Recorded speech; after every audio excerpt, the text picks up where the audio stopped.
Hi, Clinico family. We have a very exciting and jam-packed list of updates and changes to Clinico for you. Our biggest update? You can now send custom appointment confirmations and reminders for each of your appointment types. And those custom confirmations or reminders can now be set up so the email address they are sent from comes from the specific clinic location.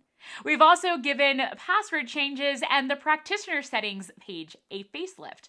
And finally, we've updated the online bookings calendar so that it now starts on a Monday instead of a Sunday. I'm so excited to dive into all of these changes. So let's get started in this episode of Clinico This Week.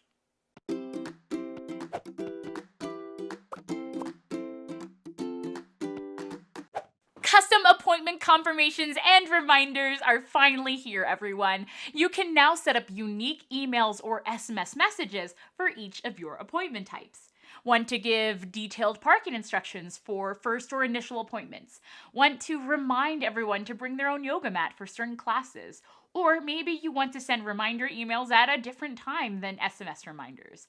All of this is now possible with the new appointment confirmations and reminders. To get started, you'll want to create your communication templates. Confirmations allow you to set up email templates, while reminders give you the option of sending and creating SMS as well as email templates.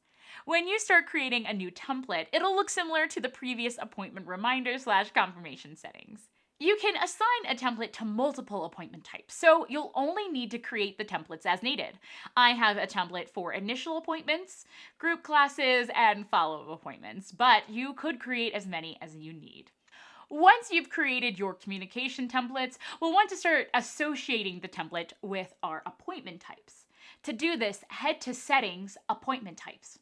When editing the appointment type, you'll now see an option for appointment reminder email, appointment reminder SMS, and booking confirmation email. This will allow you to select which communication template you'd like to use. If none is selected, we will not send out reminders or confirmations for that appointment type. We know that this has been a long-awaited feature, so let us know what you think. Another great addition to communications is the ability to send communications from a location-specific email address, which means if you handle multiple locations but want to send your reminder or confirmations from a different email address from the main clinic, you can. To set this up, head to Settings, Business Information. When you edit each business, you'll now see an option to set the email reply to.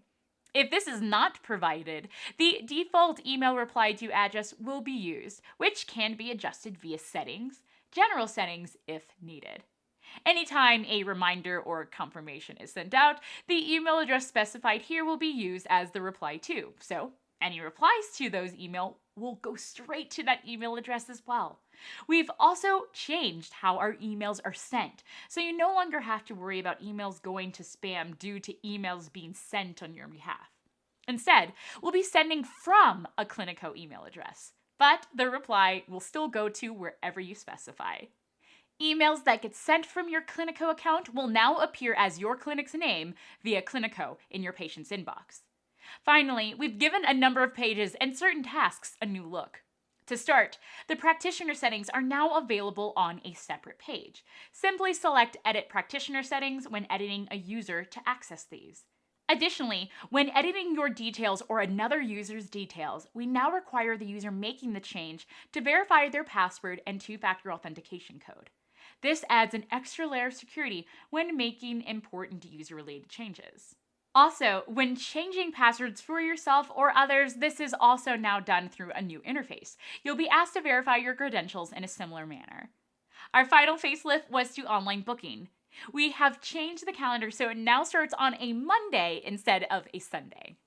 And that completes this week's set of news, updates, changes, and more that went down in Clinico this week.